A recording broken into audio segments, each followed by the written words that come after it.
Hello and welcome to another edition of Redleg Roundtable. I am pleased to be joined by longtime voice of the Cincinnati Reds, Marty Brennaman. Marty, thanks so much for taking the time. My pleasure, Seth. I've enjoyed looking forward to it. Now here we are. I appreciate it. It's been nice. I was going to tell you I may have known who Marty Brennaman was before I knew who any of the Reds players were. So I'm 45 years old. Growing up in Southeast Ohio, my grandfather and I would listen to the games almost daily. So definitely I knew who you were at a very early age. Thank you very much. I appreciate your loyalty and listening to the old left-hander in me. That's right. You and Marty and Joe. So I start every episode by kind of recounting things. You were the Reds broadcaster from 1974 to 2019. You were born in Portsmouth, Virginia, I believe, and you graduated in 1965 from the University of North Carolina. Did you, growing up, how big of a deal was baseball to you? Well, I think I played Little League baseball. That's the only organized baseball I ever played. I was not the most athletically inclined, nor was I nearly big enough to try and play some of the sports that I tried to take on, i.e. football. But I played Little League ball. I loved it. I think I was bitten initially by the baseball bug, probably like, 1952, 53, somewhere like that. And further enhanced by, I had an uncle who lived in Pittsburgh, who was an insurance executive. And I would go up there in the summertime for, a whole homestand. If I came home and back then, there were only 8 teams and 2 leagues, and that was it. And they'd come home for a long homestand, 12 days, and I would go up and we'd go to the ballpark, the old park the Pirates played in, Forbes Field in Pittsburgh, almost every night that they were home. And so the first sport that I ever really took any interest in was baseball. And then the rest of them came on as years went by. What was your experience like at the University of North Carolina, kind of your college years and that experience down on Tobacco Road? Well, I transferred to Carolina from a small boys' school in Virginia, Randolph-Macon College. I applied for Carolina when I graduated from high school and could not get in. It's very difficult. It was then, and it is today, even more difficult to get in if you're an out-of-state student. And so I went to Randolph-Macon College in Ashland, Virginia, which is north of Richmond. And I spent 2 years there and then transferred to Carolina because my desire was to major in communications. I think back then I knew I wanted to be a play-by-play guy.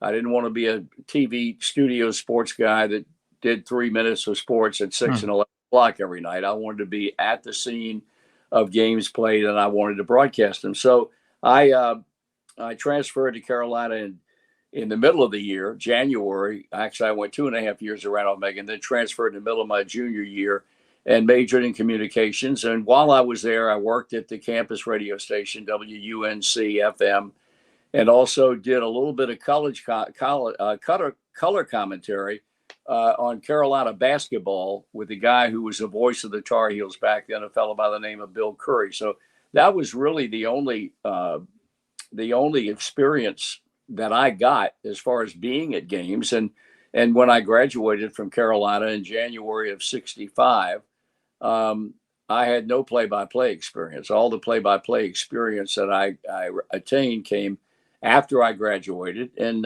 went to work. Okay. Yes. And you did that. And by 1970, you went on to call games for the Virginia Squires and the ABA. Some players, as I looked it up, Julius Erving, George Gervin, and Carolina guy Charlie Scott were on some of those teams. Yeah, I was very fortunate to be associated with that league. I did the games for 3.5 years on radio, and they were 3.5 of some of the best years that I've spent in broadcasting. To be associated with first Charlie Scott and then Dr. J, Julius Erving, and then George Gervin came on later was a privilege for me. And obviously, no idea back then as exciting as Julius Erving was when he came out of the University of Massachusetts and joined the Squires in 1971. I had no idea that any of those three would be in the Pro Basketball Hall of Fame, and all three are. Yeah. So I was associated with some great players, and the league was fun to work in. The league was a whole lot better than people gave it credit for, and that was proven when the merger came between the NBA and the ABA, and the number of teams and players that became standouts in the NBA. But it was a blast for me, and I enjoyed it so much that I figured, if I was going to be a professional broadcaster at a major level, it was going to be professional basketball. I really, even though I did 3 years of AAA baseball in Norfolk for the Tidewater Tides, who at that time was a AAA affiliate of the New York Mets, I don't know really that I ever thought about being a Major League Baseball broadcaster. So enamored I was with professional basketball. Well, you and I chatted yesterday, and that was one thing I wanted to kind of focus on a little bit. As Reds fans everywhere know your story, but alternate universe type idea of where Marty Brennaman could have gone on, especially, and you mentioned to me that was ABA. You did Pacers and Nuggets games as well. Eventually, you mentioned maybe one of the reasonings behind how you ended up with staying with the Reds and not being in basketball, being that the ABA hadn't been merged yet with the NBA. Yeah, because and who knew? We didn't know, but I did have a sneaking suspicion that once the NBA agreed, and I think this was in '73, maybe, which would have been my third year as a broadcaster with the Squires. Once the NBA agreed to play exhibition games in the preseason with the ABA, up until that point, the NBA wanted nothing to do with the NBA. With the ABA, they made fun of the 3-point goal. They made jokes of the red, white, and blue basketball. They took a shot at the ABA in every manner in which they could, led by the former Boston Celtics great Red Auerbach. He was the biggest point of opposition that there was between the two leagues, and the fact that they finally, I'm sure they overruled him going into that year when they agreed to play exhibition games. And the NBA teams would come into the ABA cities, and we'd go into the NBA cities to play exhibition basketball. At that point, I felt like the league had a chance of one day being a part of the NBA. Now, I was smart enough to realize that whenever that merger came, they were not going to take every team in the league. And I really took a dim view of them ever taking the Virginia team. It was not in a major market. It was a regional franchise playing in 4 different cities. And then, I looked at teams like Indiana and New York, the Pacers in Indianapolis, and the New York Nets in the ABA, and teams like that as being teams that had a shot because they were in major metropolitan areas. As it turned out, when the merger came, and I was long gone by then, so and I was fairly accurate. So I felt like if the merger came, my team was not going to be a part of that. And so when the opportunity came, because I was recommended to the Reds when they lost Al Michaels to the San Francisco Giants, and the Reds showed some interest in me initially in applying for the job. At that point, I guess I turned my attention to the possibility of me going into the Major League Baseball as being a broadcaster for one of the ball clubs. When you mentioned you were in Tidewater starting in 1971 for AAA for the Tides, you also called some football and basketball with William and Mary. Most broadcasters, you want to be well-rounded, right? You don't want to just home in on one thing and hope it works out. So you were kind of trying everything you could do at that point. Is that fairly accurate? Yeah, and a lot of that had to do, Seth, with the fact that when I came to Virginia, I came out of a small town in North Carolina, Salisbury, North Carolina, which is a college town between Greensboro and Charlotte, right off of Interstate 85. I had an opportunity to do American Legion baseball, and the southern states are hotbeds for Legion baseball. The team that I broadcast for in Salisbury or Rowan County was a team that played upwards of 50 to 55 games a summer, counting the postseason. That's a pretty good run for amateur baseball. And at the same time, I was doing college and college football and basketball for the small school in Salisbury, Catawba College. And I did high school football and basketball. I had a lot of play-by-play experience over a 5-year period. So when I had the opportunity to do baseball, I'd had some experience.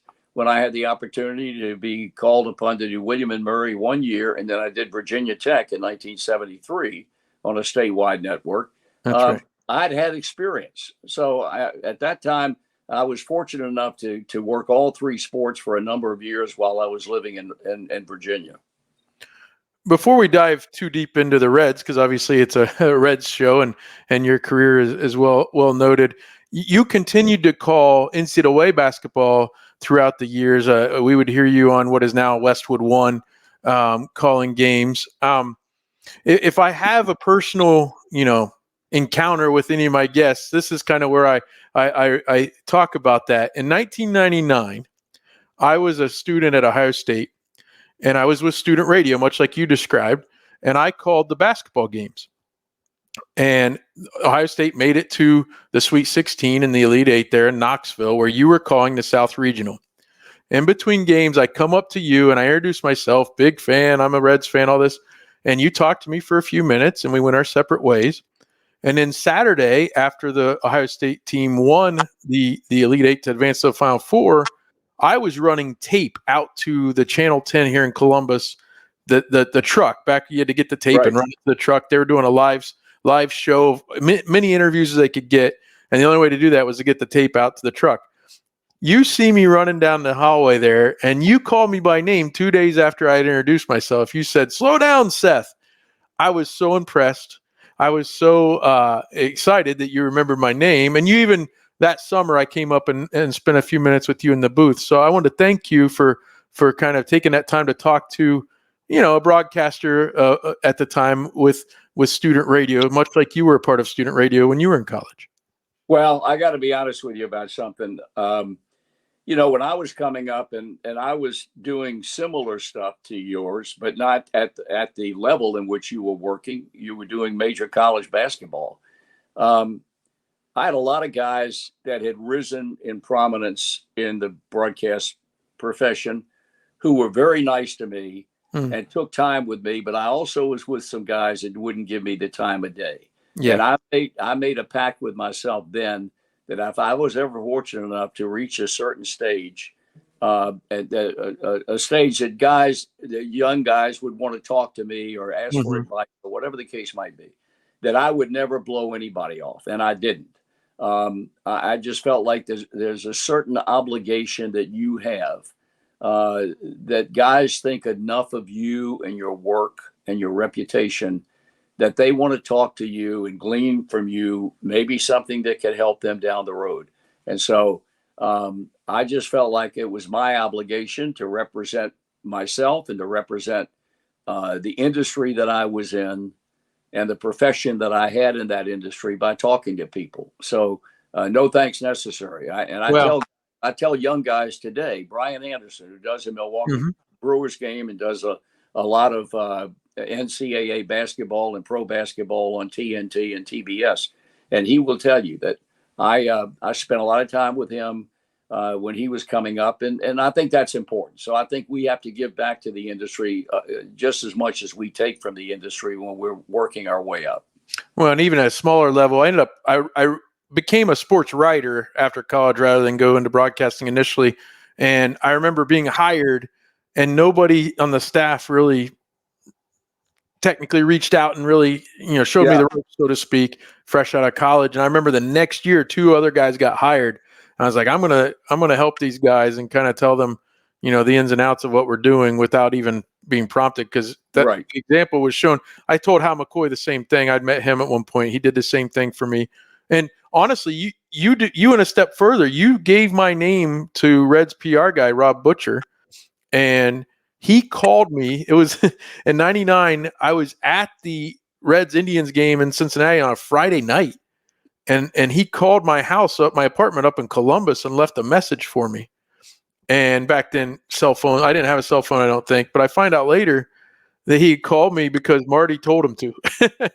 And so that was very nice of you. I didn't get an internship because Ohio State was on quarters and we went way too deep into June. So by that point, Rob had already had everybody, but that was a cool thing. And I assume you enjoyed calling those games. Did you call the Duke Kentucky game in '92? I did. Yeah, that's something else, isn't it? Well, it's really interesting. If you take the two games that most people will tell you, or a goodly number of people will say, the sixth game of the 1975 World Series when Fisk hit the home run to win the game and send it to Game 7 in Boston. A lot of people tell you it's the single greatest baseball game ever played. The Duke Kentucky game, a lot of people will tell you is the single greatest basketball game ever played. And I had the pleasure of doing both of those games. You did. It was an unbelievable basketball game. I know it's not a good topic to talk to anybody from the Commonwealth on because they hate Christian Laettner today as much as they hated him when the shot went in. And I tell those people, because I love to pull their chains, they take this stuff far too seriously to begin with. And so I pull their chains every opportunity I get and drop Christian Laettner's name on them because that evokes a very negative response. But yeah, I had the pleasure. I had such great games. I think I did 16 regional Final Fours and did 11 Final Fours on the NCAA radio network. And I was blessed with some games, shots at the buzzer to win the games and overtime games and every type of exciting basketball games. And nobody enjoyed college basketball then and today as much as I do. And also the fact that I was blessed to work with some great people on those broadcasts. And I'll be dead honest with you. And I tell people this all the time. You can take World Series, you can take the Super Bowl, you can take the NBA Finals, you can take the NHL Finals. There is nothing that equates with the NCAA basketball tournament. From my estimation, you walk into a building to do a regional Final Four or one of the Final Fours, wherever it might be played, into a building, and you got the pep bands, and you got the crowd, you got the noise, and the cheerleaders, and everything involved in it. The hairs on the back of my neck would stand up. So that year in and year out was a highlight of my year when I was able to work in the NCAA tournament. Just awesome. And as when I was in school for broadcasting and things like that, we would like to pick out if a radio call was played somewhere, and I'd say, "Hey, there's Marty." Even highlights of that '92 game. Sometimes they'll use your call even on a video highlight instead of the CBS call. So it's pretty neat to associate with that, and to have said you were at the '75 Game 6, which Johnny Brinch likes to remind the rest of the country that there was a Game 7. That's right. I'll tell you an interesting story about that. When we finally got to Boston, when interleague play came into existence, for some reason, we didn't go into Boston to play a regular season game until maybe 6 or 7 years after interleague play began. And so we finally go back there, I think it was in 2002. And that was the first time I'd been back there since we played the World Series in '75.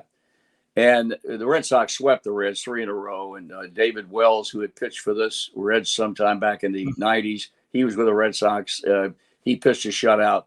And the first night we were there, they dedicated the left field foul pole to Carlton Fisk. And they dedicated the right field foul pole to Johnny Pesky. Johnny was a former big league infielder, held every major position with the Red Sox in a career that lasted for him in Boston uniform for probably 50 years or more. And I said, if you didn't know better and you just happened to walk by the ballpark and you saw there was a game being played that night, you bought a ticket, you went in, sat down, you saw all the stuff going on, you'd almost think the Red Sox, the World Series lasted 6 games and the Red Sox won it. Yeah. And so that's a reference to what Johnny Bench says, that yes, there was a 7th game, because if you go into Massachusetts, they don't even talk about Game 7. No. So they waited all those years till the Reds came back to dedicate that pole. Last summer, my college roommate and I went to Kansas City to see Kauffman Stadium and see the Reds play there against the Royals. And they had the Kansas City Chiefs Super Bowl team there.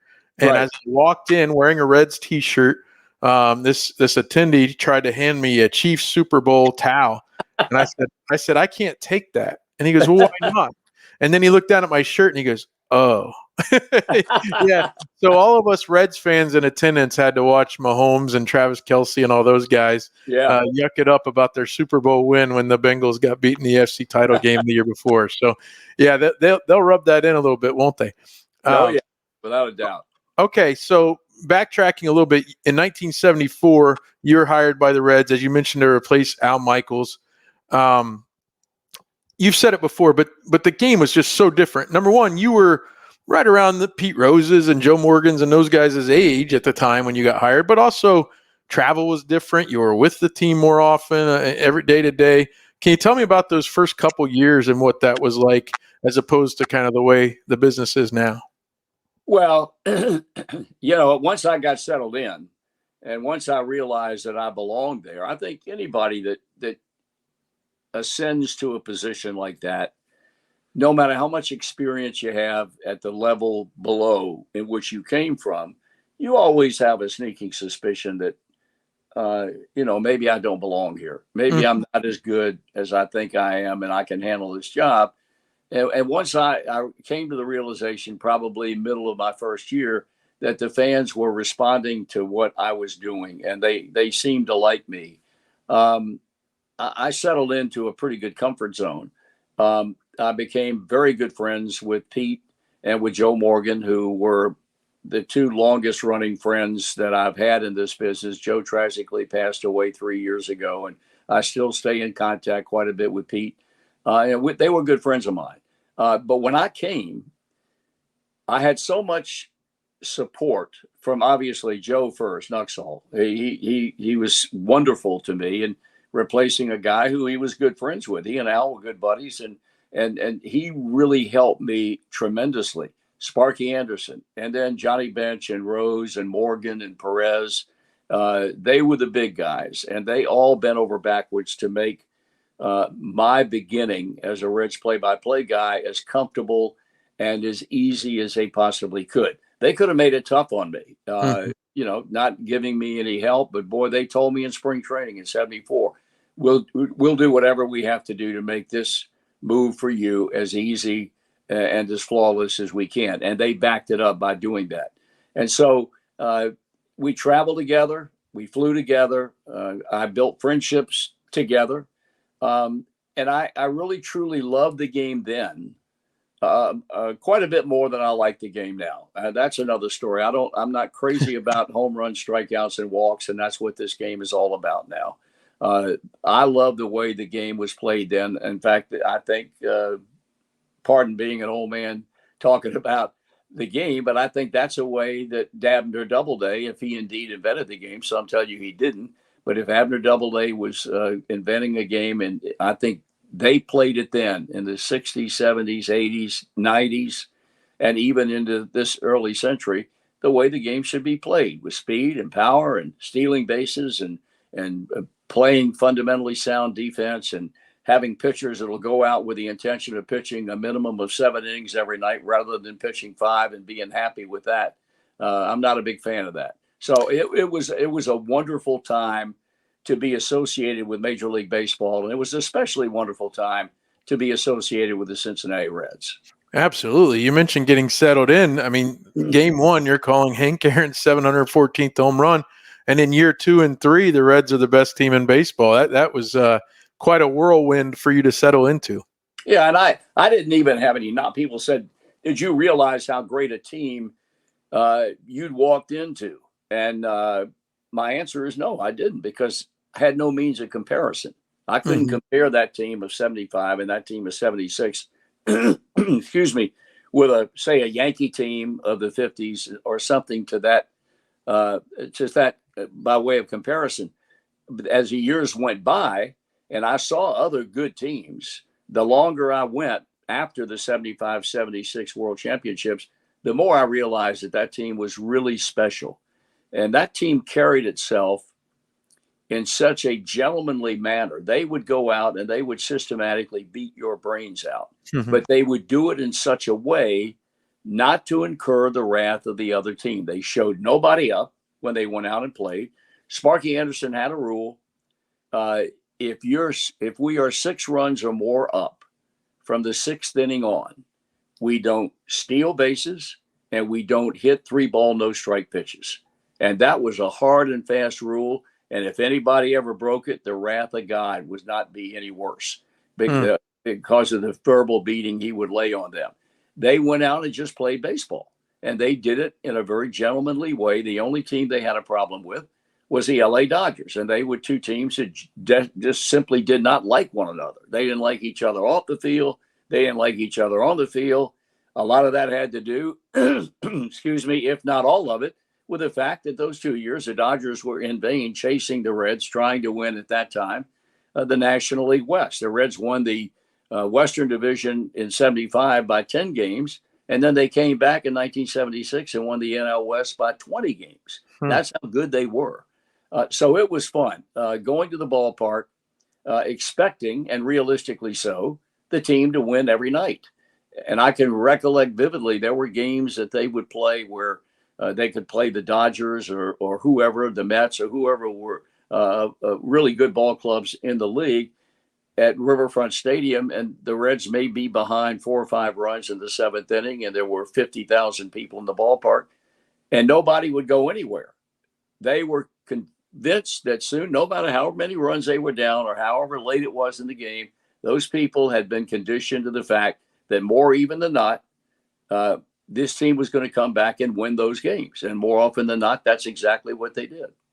Well, when you go from the date when Pete Rose got moved into third base and George Foster's put in the lineup, and the team goes 41-9 on that stretch in 75, and then spends the entire 1976 in dominating way. So I guess there's good reason for that, right?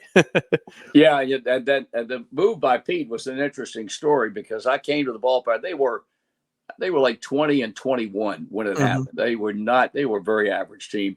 They were not getting any kind of productive play out of third base. They had a guy sitting on the bench that Sparky felt like needed to get his bat in the lineup, and that was George Foster. And so I came to the ballpark one day, and Sparky and I were we did our radio show. I started to do it, and he said, "Don't turn it on yet. I got something to tell you." And I said, "Okay, what's that?" And we were sitting in the dugout.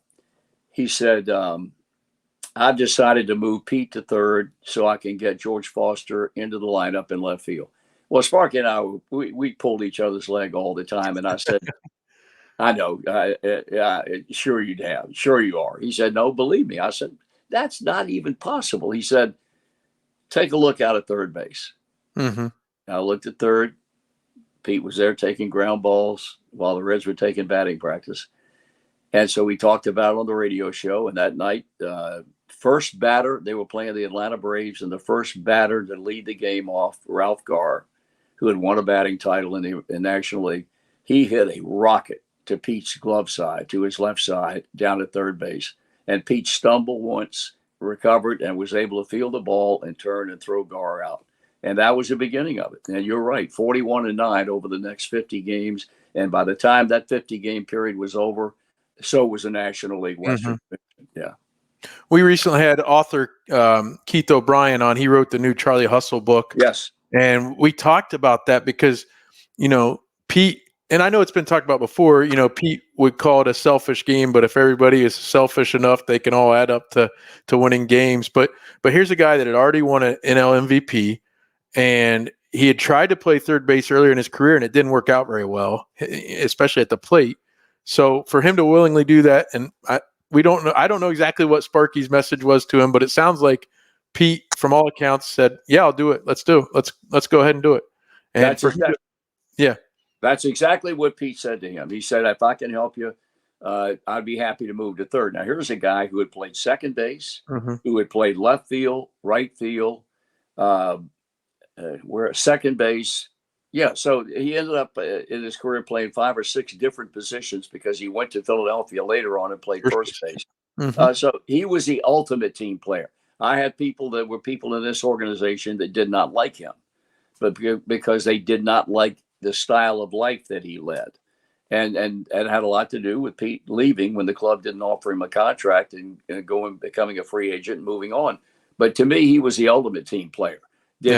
What did he work hard for himself? Absolutely, he did. There's no question about that. But in so doing, his goals were, and he would tell you if he was sitting here today, every year that began, his goals were hitting 300, scoring 100 runs, and if he did that, all that does is make the team play better and be a better ball club if he can bat over 300 and score 100 runs or more. So to me, I don't even listen to people say he wasn't a team player, because he absolutely was. Sure, absolutely. Now, you mentioned going back into Fenway Park years later. In '75, can you explain how it happened? Because you ended up on the national TV broadcast with Kurt Gowdy. And I guess for us, that maybe I wasn't here yet. So can you tell me a little bit about what was it like back then? Why did they take local radio announcers and put you into that spot? Well, the Major League Baseball had a written understanding with NBC, who had the Major League Baseball contract in, that they would use, and that happened before I got it. It had been going on forever, that they would take a club announcer from each team and put them on the air. I worked the games when it was at Riverfront Stadium. I did it as a sole radio announcer or announcer representing the clubs. When it went to Fenway Park in Boston, they used Dick Stockton, who was a TV broadcaster at that time for the Red Sox, and also Ned Martin, who was a chief radio play-by-play guy. And that was a written understanding. They felt, and they were smart, and it's ridiculous that whoever decided to do away with it, because nobody knows your ball club better than you do. Mm-hmm. And so if you're on the World Series telecast, you can give them insight that they would never get anywhere else. So I worked, and as it turned out, the '75 World Series was the last one that they did using club announcers on network television. Now, the next year, when the Reds won the National League pennant and faced the New York Yankees in the World Series, they used only the radio guys on radio, no TV. I worked on national radio with a couple of guys, and when they played at Yankee Stadium or our place, they used the New York Yankee broadcasters. So it's something that they never should have done away with.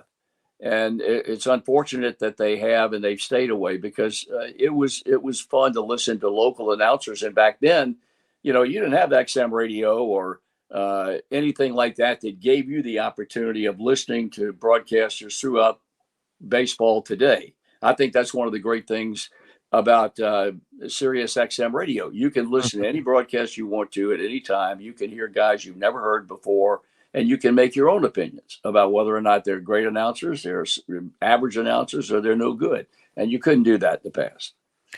Now, one negative here, though, was that, as far as I can remember, Joe Nuxhall didn't get to go to Fenway Park, and therefore never broadcasted at Fenway. Is that right?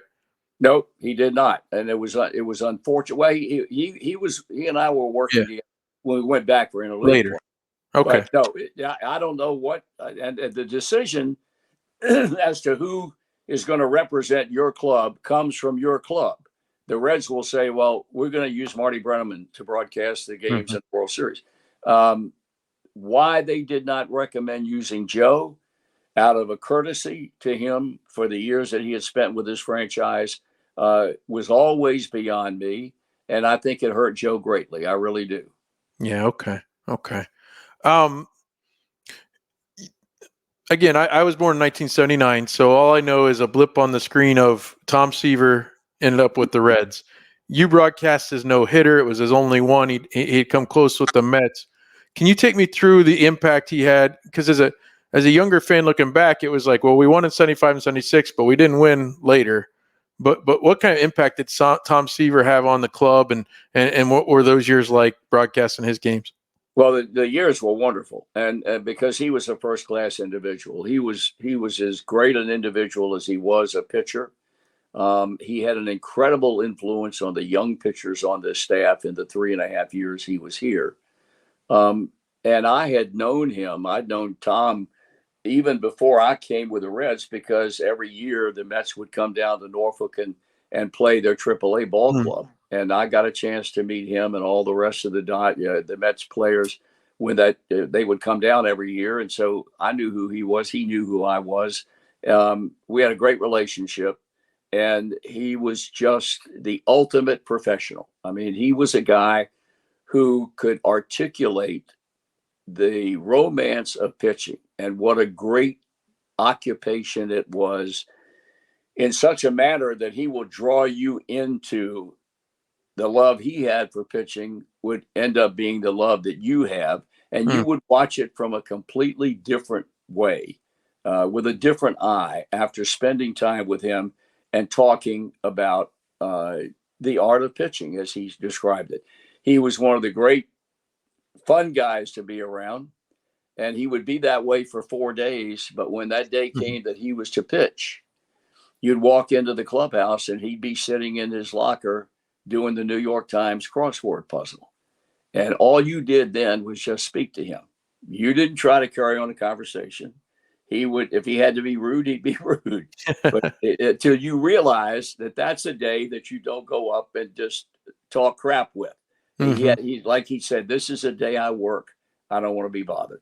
Okay. And once that last out was made that he was responsible for, he was the same old fun-loving Tom Seaver.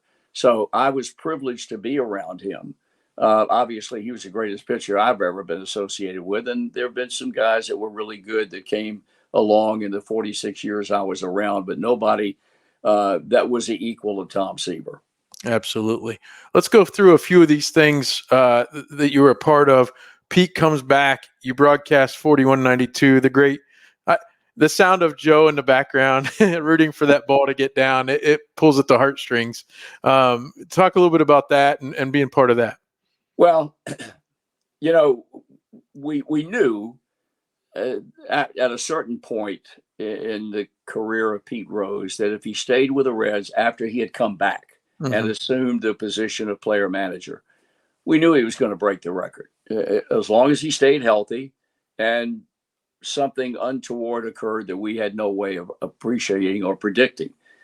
So, you know, he's getting ready to break the record, or at least tie the record. And the club was, and that's the only time that Joe and I were selfish enough to say, in all the years, the 31 years that he and I were together, the only time that we ever wanted something, and we made no bones about it. He wanted to call, I wanted to call, and we you know, we had such a relationship, we could talk about it and joke, but the undercurrent was that both of us were dead serious about it. And so he was one hit away from tying the record. And we were in Chicago to play the Cubs. And it was a Sunday afternoon game. And then the Reds were going to go home on Monday night to play the San Diego Padres.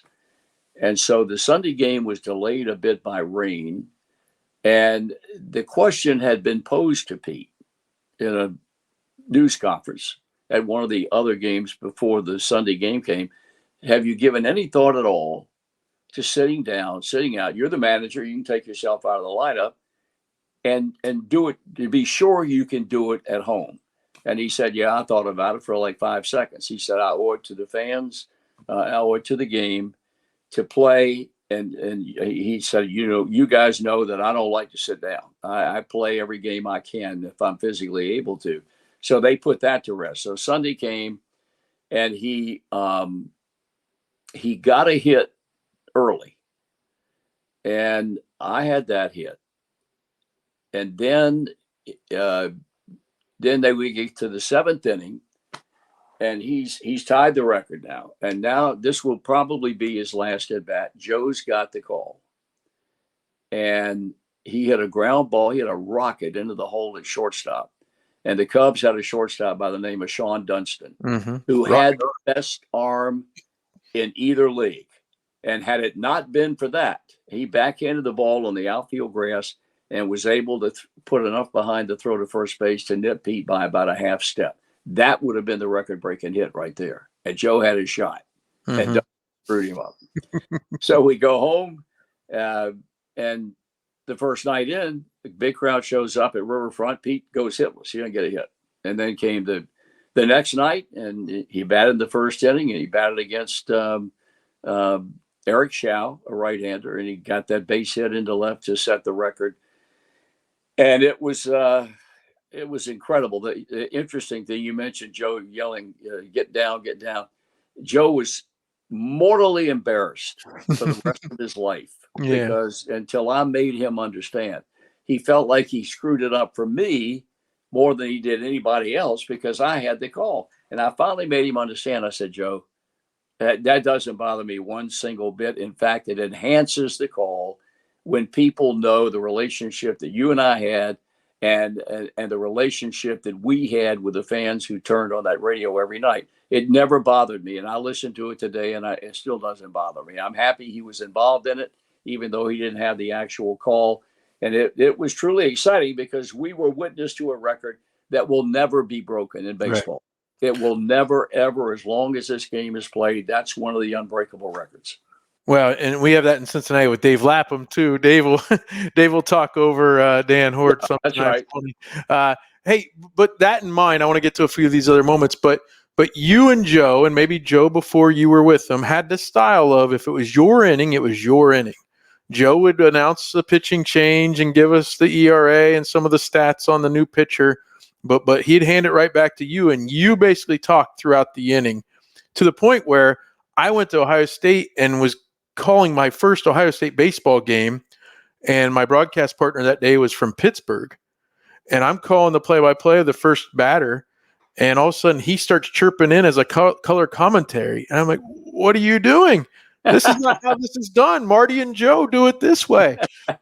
Can you tell me a little bit about that and how that was? Well, no, I just think it was never planned that way. It was never.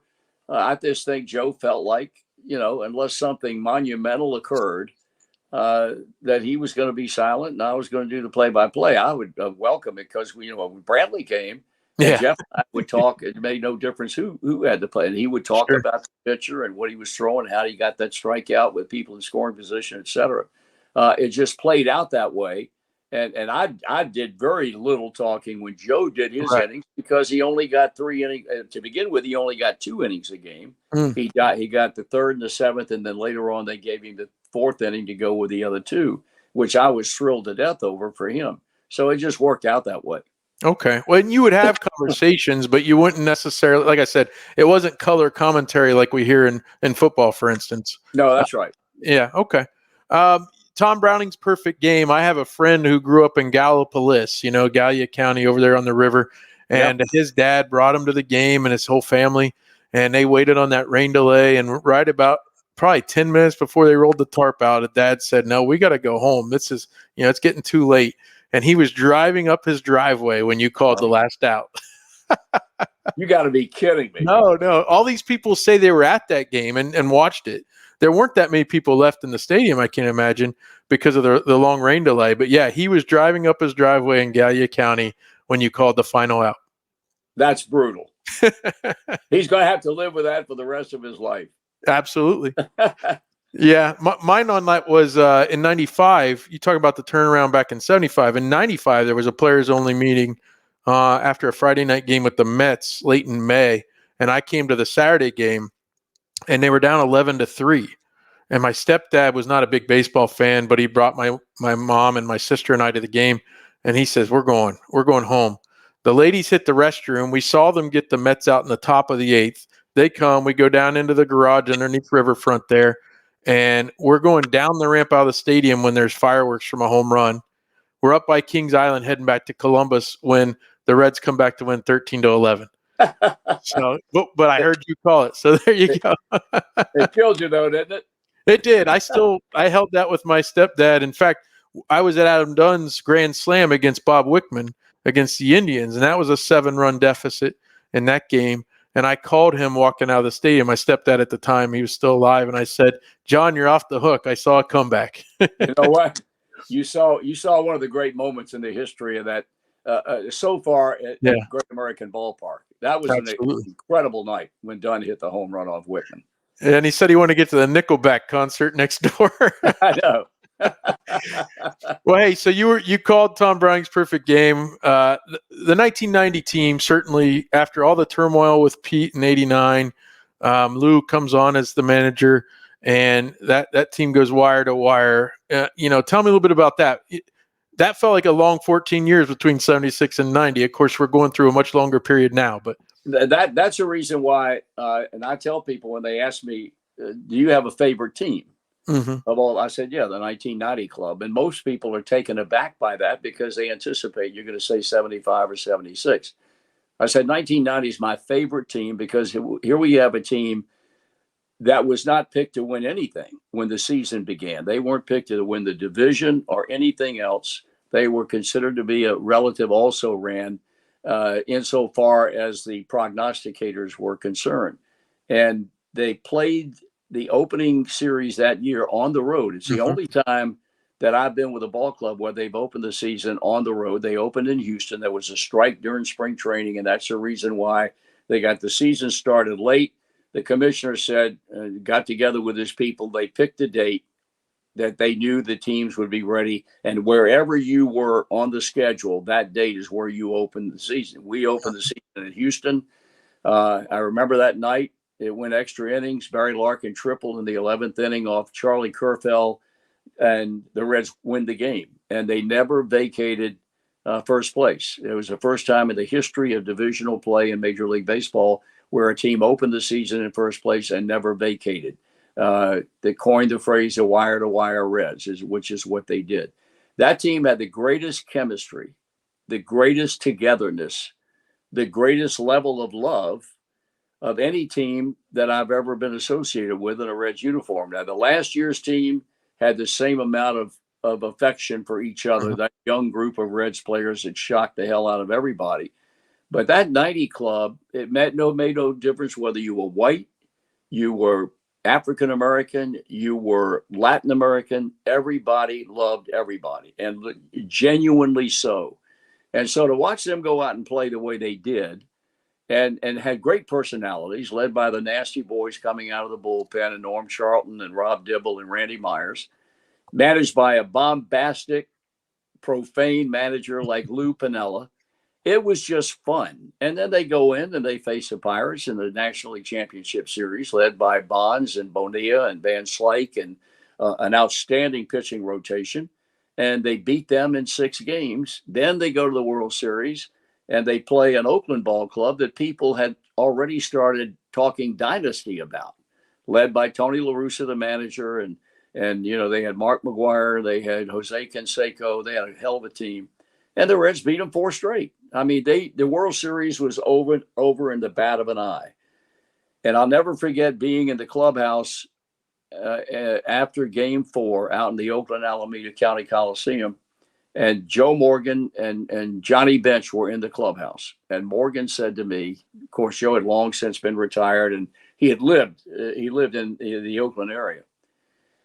And he said, what's interesting about this? I said, what? He said, Oakland was prohibitive favorites to win this World Series. And not only did you beat them, but you beat them in 4 games. He said, you guys beat them because you had the hardest throwing pitching staff in the National League. And the only team in the American League that gave them any problem during the regular year was the Chicago White Sox, because they had a whole bunch of power pitchers. He said, your guys simply overmatched them from a pitching perspective. And he said they were shocked from Game 1. When Eric hit that home run in the first inning off their ace, Dave Stewart, and they went on to shut him out in Game 1. He said they never were able to recover. And he said, quite honestly, if the Reds and the A's played every day between now and Christmas Eve, they'd never win a World Series. He said, that's how much better you guys were.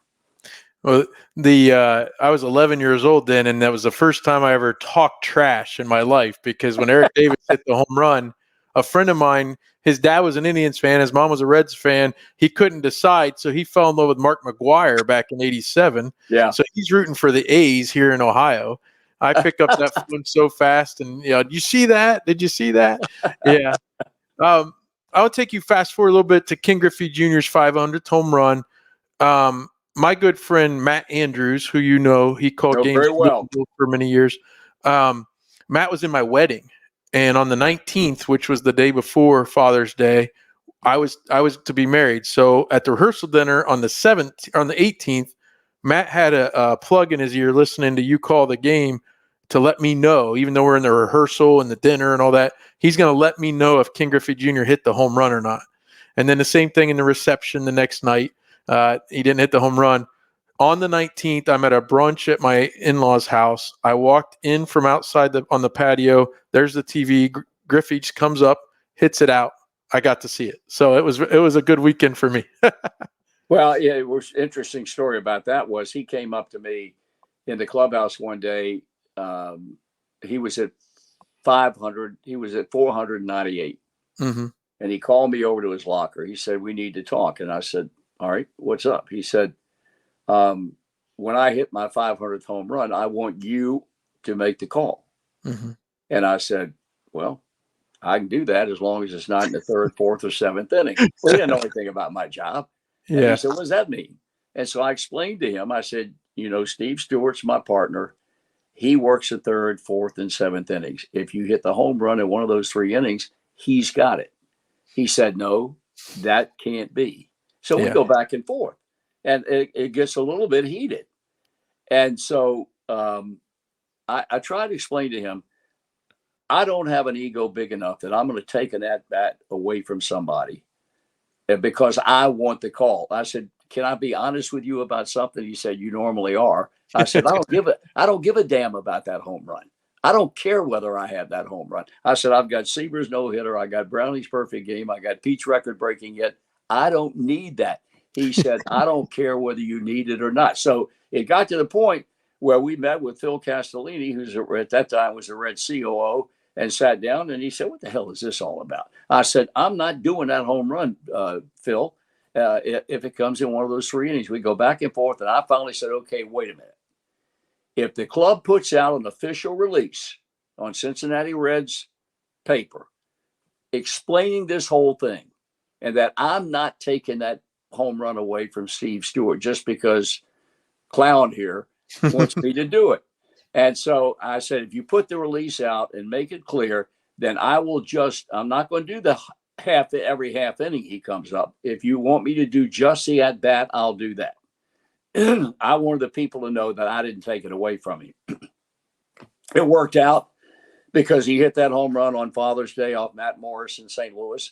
And it was in an inning in which I had anyway. That's right. The aftermath of that is that 3 years later, he's at 598. He calls me over one day and I said, we ain't doing this again, are we? He said, yeah, we are. And so he ends up hitting home run number 600 in Miami. I think there were about 23 people in the ballpark the night he did it. But it worked out okay. Yeah. It was exciting. And I've told people the 2 calls that I'm most proud of in all my years was the walk-off home run that Jay Bruce hit against Houston off Burdick, Tim Burdick, left-hand, that sent the Reds into the postseason in 2010 or 12, whatever it was, 12, I think. And then Ken Griffey Jr.'s 500th home run, because that home run was on Father's Day. His dad was there. His whole family was there. It was really cool.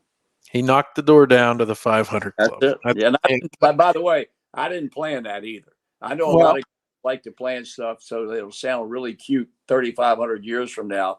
And I never planned any call that I had. I just, whatever came out, I tried to make it a complete picture of what was going on. And that just came out of my mouth when it happened. All right. So I've kept you way too long. We'll go look. Good. But on that note, and this one belongs to the Reds, how far into your tenure as Reds broadcaster did you start using it? And did it become an every day they won type thing right away? It happened about 2 weeks into 74, my first year. And Dave Concepcion got a hit in the bottom of the 9th inning at Riverfront Stadium to win a game. And that was spontaneous. I didn't plan that either. People say, what's your signature call? I don't even know what they were talking about. I had no idea. Guys have signature home run calls. I didn't believe in that stuff. I didn't do that. But that came out spontaneously. And as I was driving back to my house in east of the city in Anderson Township, I thought, that might be pretty good to use after each win, having no idea they were going to win as many games as they did in 74, 5, and 6. Mhm. And so, it became something that people grew accustomed to hearing. As I say before a million times, the only mistake I made was not getting it copyrighted because Nike made a lot of money off that thing on a shirt that they sold. I don't know how many of, but it was something that worked well for me, and I don't think it would have worked as well had I not been working for a team that ended up winning as many games and becoming as famous as that team did back in the 70s. On a similar, well, maybe not similar, but on another note, I worked as an intern and even in radio a little bit right there at the end of college. I was trained in reel to reel, how to record and in carts and those kind of things. And then mini discs came along, and then finally the age of digital. For years, you did your manager interview though on I believe a cassette tape. Is that right? And you continued to do that well beyond the time when a lot of broadcasters were probably switching to digital. Was it because it was what you were comfortable with? Did you like the sound better? What was that like? And over those years doing it that way? Well, the last number of years I worked with a digital recorder. Okay. But I think the main reason why it took me so long was I ain't the most technological guy that ever lived. And I didn't want, and I'm that way today. If it wasn't for Amanda, I was stunned when I got this to work today without her help. I mean, I'm just not tuned in that way. Computers, cell phones, it's all like transcript as far as I'm concerned. So I was comfortable with a cassette tape recorder, and I did it for all those years. And finally, when they made me realize, a technical guy sat me down one day and said, "Look, I'm going to make this easy for you. I'm going to give you," and it was an expensive machine that I still have. He said, "I'm going to give you a machine that your 3-year-old daughter could work if you had one." And he showed me into using it, and I realized it was something I should have gone to long before I did. Yeah. We used Marantz tape recorders in college, and those things were about 40 pounds, even though they're only about this big. Unbelievable. They were so big. I agree with you. Yeah. Well, hey, the Ford C. Frick Award was awarded to you in 2000 at the Baseball Hall of Fame ceremony. Big year because Sparky Anderson and Tony Perez went in. And certainly a lot of us remember you mentioned Pete Rose in your speech. I guess, can you take me through what a thrill and what an honor it was to be included among those distinguished broadcasters? Well, I can tell you that the year before, in 1999, that back then, it's not like it is today. I'm one of all the living Ford Frick winners are a committee. And then out of that committee, every year they ask for volunteers who would want to serve on the Hall of Fame selection committee again. And every year I've done that. Back then, it was only some of the biggest broadcast names in the history of the business. Scully, Ernie Harwell from Detroit, Jack Buck, St. Louis, Bob Murphy in New York. The list went on and on and on. And so I found out, and I shouldn't have found out. I don't know why I did. But somebody told me that the year before I missed out by one vote. That would have been 1999. Now that puts pressure on me personally, thinking about once we get into 2000. And so I don't know when it was. It might have been June. It was earlier than that. It was probably early May. I get a call one day from Rob Butcher, and he said, they are going to announce the Ford Frick winner next Tuesday. It's like Wednesday or Thursday the previous week. And they're having a number of us call some people who would be favored to possibly get the call to see where you're going to be at 11 a.m. next Tuesday morning, because you're going to get a call. And I said, well, I'm going to be home. And he said, okay. I'm convinced to this day that he knew then. Yeah. And he told him, you got to make up a story, because, and after Rob would never admit it, but I've accused him of it a number of times. And so next Tuesday came, and, the clock reaches 11:04 and no phone call. And I'm waiting and I'm waiting. All of a sudden the phone rings, and I answer it, and I say, hello. And the voice of the other end say, Marty Brennaman. I said, yes. he said, "This is Dale Petrosky, the president of the Baseball Hall of Fame." Well, I don't remember a blasted thing he said after that because I know Dale was not calling me to see if I was having a good day. That's right. And so it was, as you mentioned, it was especially thrilling for me because other than Carlton Fisk, ironically, he was the only non-Red that went in that year, and so it was incredible. The weekend, it was incredible the work that the Hall of Fame does for you from the time that you're notified that you're going in. They do things for you that are above and beyond anything that you would have any expectation of to make it easier on you as they possibly can. They make hotel reservations for you and your family and whoever else you want to be there. They don't miss a trick, and I'm sure they're the same way now. Joe Castiglione is going to go in this summer, and Joe's a dear friend of mine, the voice of the Red Sox. And it was just a special weekend. And the thing I'm most proud of is that when I went in 2000, I was the second youngest broadcaster to go in. The only guy that was younger than me was Vin Scully, who I think is the greatest baseball broadcaster who ever lived. And now here we are talking in May of 2024, and I'm still the second youngest. So I was thrilled with that because Vinny was a wonderful friend to me. He was like a mentor to me. I went to his funeral. My wife and I, it was by invitation only, and Amanda and I were invited to come to his funeral when he passed away. And so it's just an experience that I tell guys that are going in, I said, savor every moment of it. Take a picture of your mind's eye of everything that occurs, because it'll never be anything greater than that for you when you go in. And for me, it certainly was.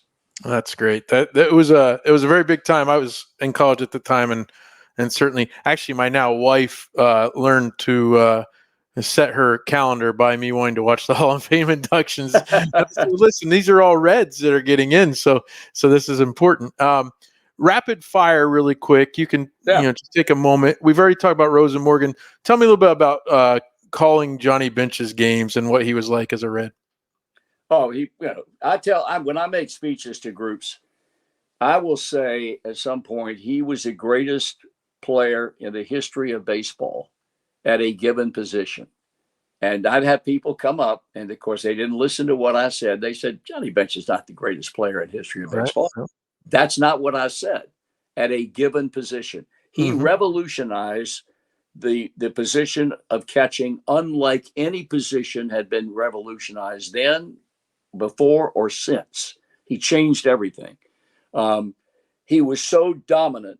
He took the Pittsburgh Pirates out of the League Championship Series in 1975 when they tried to run on him early and often in game one, and he threw out. Everybody tried to run on him. It took them completely out of their running game. He was brilliant calling games. He came up, and this was before my time, but when he came to the big leagues, he came to the big leagues as a 19-year-old in charge. And he would go to the mound and talk to a veteran pitcher. And they, I guess there were times when some of them got a little bit sarcastic with him and said, kid, you ain't been here that long. And he would essentially tell them to shut the hell up, that he knew what he was doing. And if they listened to him, they'd be better off. And they learned over time that he was right. He was an incredible player. And he was a guy that had a greater flair for the exciting moment than anybody I've ever been around. And of course, in 73, I think it was, when he hit the home run off Dave Justy to right field. And Al Michaels' call was brilliant. And Michaels was yelling and saying, for a guy who's never hit anything to right field in his career, Johnny Bench just hit a home run to right to win the game. He hit a home run on Johnny Bench night at Riverfront Stadium, and Joe had the call of that. He was just incredible to watch perform and to do what he did, and to have the kind of personality that benefited baseball the way it did, even now, many years after he's out of the game. Absolutely. Barry Larkin on the telecast last night tried to explain just who Dave Parker and what kind of presence he was. It's sad to see him in his physical condition now, but in those mid 80s, when he came over to Cincinnati, a local guy from Cincinnati, what was his presence like? I know he took Eric Davis and Eric Berry and some of those guys under his wing, but what was he like as a presence? He was one of a kind. Yeah. He was so dominant in the clubhouse. He was loud. He was profane. He was everything that made him stand out. I had a wonderful relationship with him. I do still today. I concur with your feeling to have a guy that had such an overwhelming presence about him. When he walked into a room, everything stopped. It's a shame to see where he is today because of the Parkinson's disease. I think it's criminal that he's not in the Baseball Hall of Fame. I think if you look at his career, what he did in Pittsburgh, what he did when he came here, for me, it's open and shut. But he's not the only one. That's just another story for another day. I felt the same way about being around him that I did being around Tom Seaver. I was privileged to spend some years with him and watch what he could do on a baseball field, because at the top of his game, there wasn't anything he couldn't do. He could run, he could throw, he could hit for power, he could hit for average. He was unexcelled as far as a right fielder was concerned in an era where there were great right fielders in baseball. There really were. I just think I would pray that the day will come when he will be taken in by the Baseball Hall of Fame and he'll still be around to experience that. I hear you. Eric Davis, we're recording on his birthday, 1987 specifically. I mentioned you were the first guy I probably could associate with the Reds. Well, Eric was a close second because as I was starting to be a fan, he was my favorite. Describe Eric Davis in 1987 to those who weren't able to see or hear him.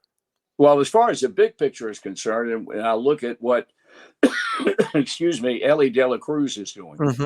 I've told people, the only player I've ever seen in a Reds uniform that had that kind of talent, speaking about De La Cruz, was Eric Davis. They were comparable in terms of everything that they could do. And they were dominant base stealers. They had great arms. Davis covered more ground in center field than anybody in baseball. The only thing that held him back was the injury factor. Had he stayed healthy, I can remember in 1987, he had the greatest run of months that I think I've ever seen a player. Mm-hmm. It was just incredible the things that he could do on a baseball field. He carried himself in a very dignified manner. He was a credit to this club and a credit to baseball and a credit to himself. But it was exciting. I got a chance to go to the ballpark, and I would go excited every day just to see what he would do that night. And I'm sure that Tommy Thrall and Jeff Brantley feel the same way about going to the ballpark and watching De La Cruz, because you never know that you're going to see something you've never seen before. Absolutely. Barry Larkin, I wrote a piece a few years ago where, in my lifetime as a fan, Barry was just that constant. And it was like, you knew he was really, really good, but Eric Davis and then this guy and then that guy, and even the 99 team, a lot of people talk about Greg Vaughn, rightfully so, as a leader. But Barry was just amazing, wasn't he, across the whole career? Yeah. There's a guy that, you thought up until he came, Davey Concepcion was on the lips of everybody when they talked about Reds players and excelling at a position. And he's another guy that should be in the Hall of Fame and isn't.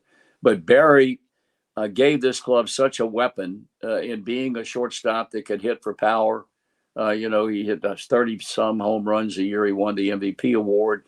The only reason I firmly believe in the years after that he didn't do it was only because he realized that I don't need to do that. I can be more of a contributor to this club by letting the guys we have that are paid to hit home runs. And so he goes out and plays his game. He played a flawless shortstop. He had incredible range. He had a great arm.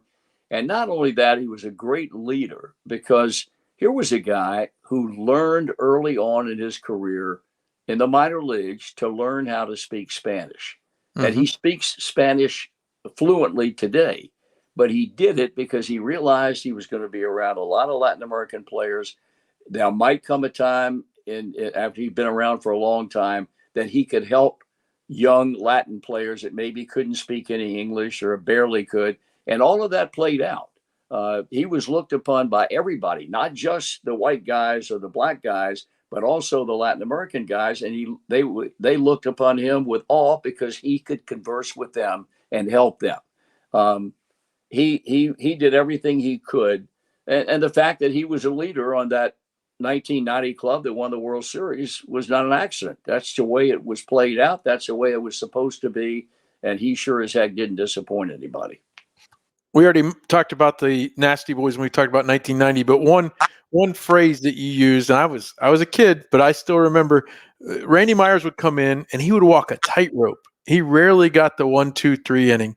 And you described him one day as a thrill a minute. And you probably said it about Scott Williamson 9 years later. Yeah, that's right. But I guess, those kind of things were indelible to me in my memory. A thrill a minute. That I'll never forget it.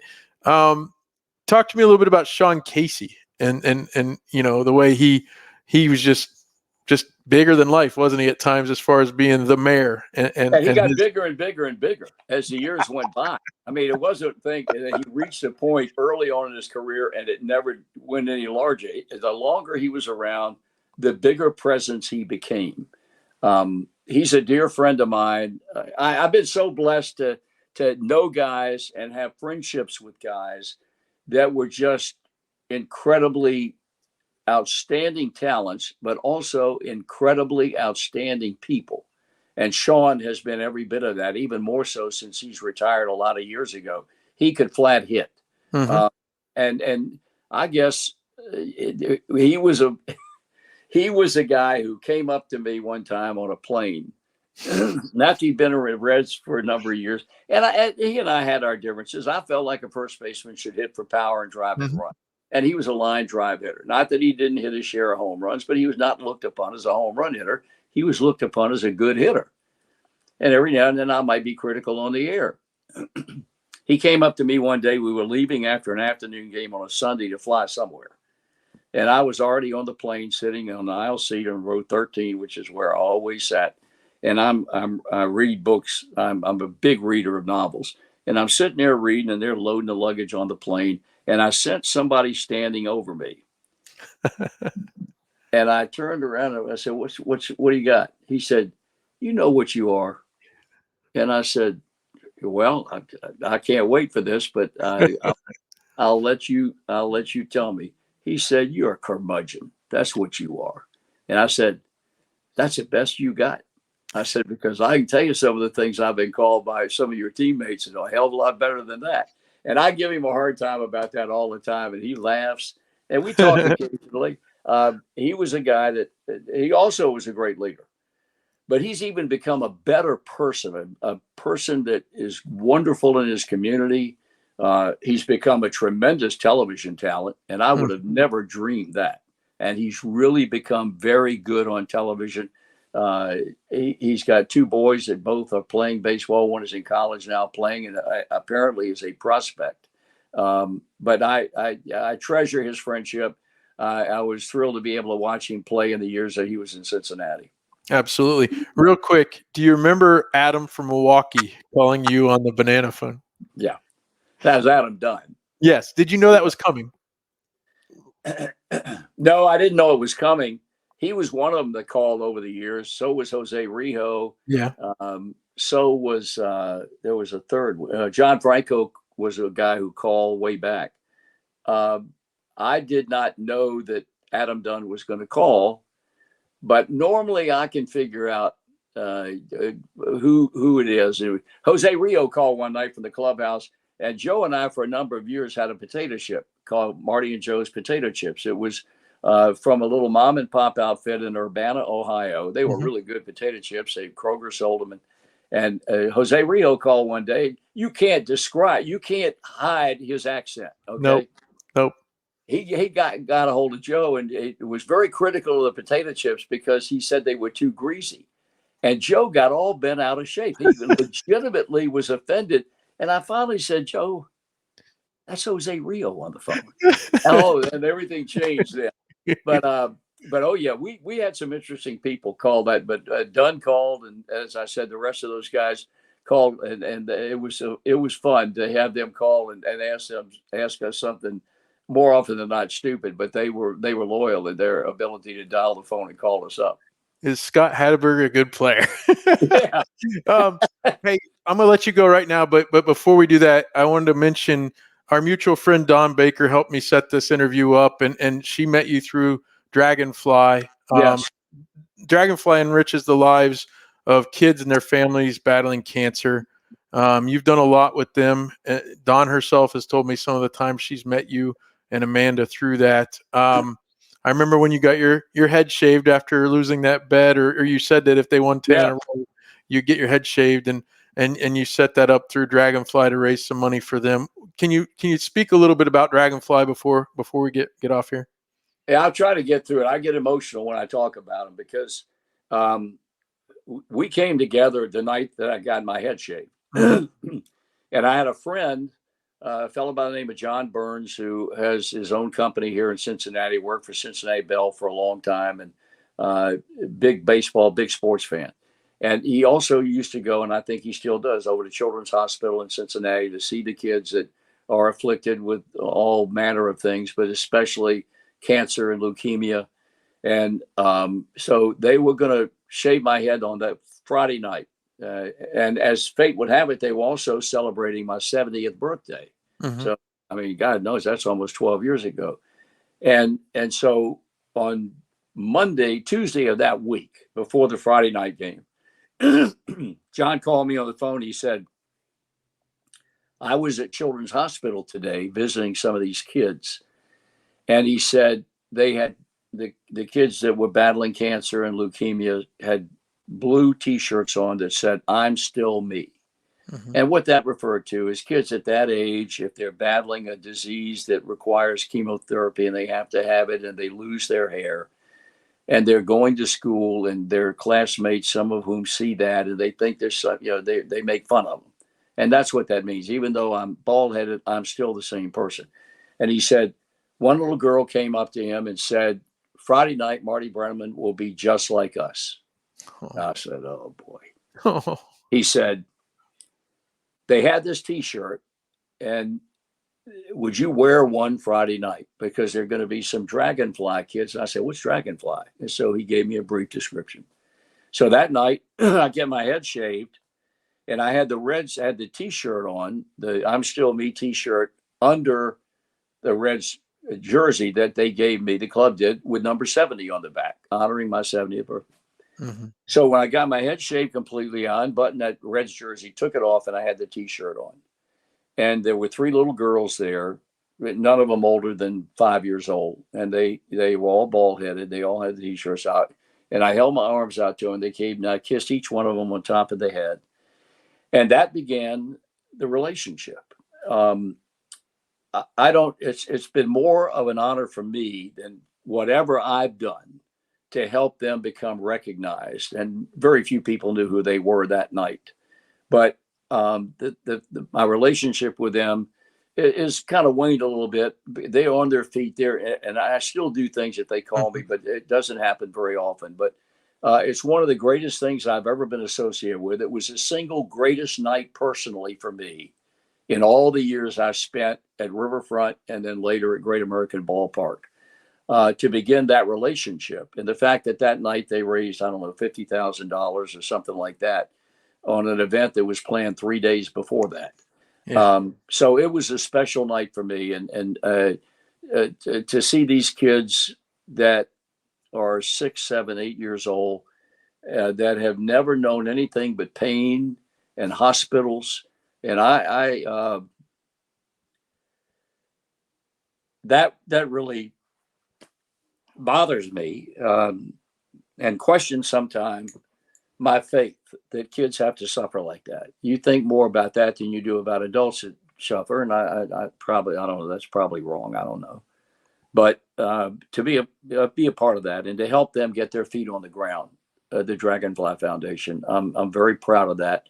And I think if there is truly a heaven on earth, that the Cincinnati Philharmonic Orchestra will be there at the Golden Gates when those people pass on, because they're going to be honored in every way possible once they get to a better life. Well, they touch the hearts of so many, including the Baker family that I know and you know. So I Yep. appreciate you taking the time today, and I don't want to end on such a down note, but I do appreciate it so much, and have yourself a great rest of your day, and hang on here as we. Well, thanks so much for being here. I appreciate it. It's been all my pleasure, Seth. And if you don't do anything else after this show, be sure and tell Matt Andrews I said hello. Absolutely. Absolutely. He'll get a kick out of that. All right, pal. Thanks so much. You.